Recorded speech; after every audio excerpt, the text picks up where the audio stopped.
அந்த தேவ மனிதர் ஒரு முனிவர் மாதிரியே வாழ்ந்து வந்தாரு. உலக ஆசை இல்லாம ஆண்டவரையே நினைச்சுக்கிட்டு வேதத்தை மட்டுமே வாசிச்சுக்கிட்டு மத்தவங்களுக்கு தேவனை பத்தி போதிச்சுக்கிட்டு ஊர் ஊரா போய்கிட்டு இருந்தாரு. ஒரு ஊருக்குள்ள அவர் போனப்போ அவருடைய எளிமையான உடையையும் தோற்றத்தையும் பார்த்த மக்கள் அவரை கேலி பண்ணி சிரிச்சாங்க.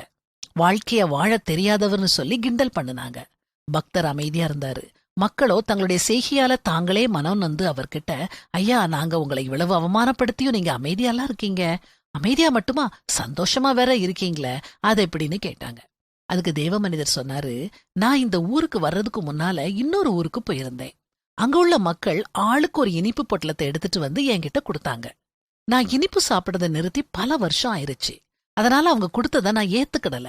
அப்படின்னா அந்த இனிப்பு பொட்டலங்கள்லாம் யாருக்கு சொந்தம்?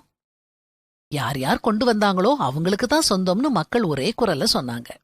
இத கேட்ட உடனே தேவ மனுஷர் அவங்கள பார்த்து இன்னொரு கேள்வியை கேட்டாரு.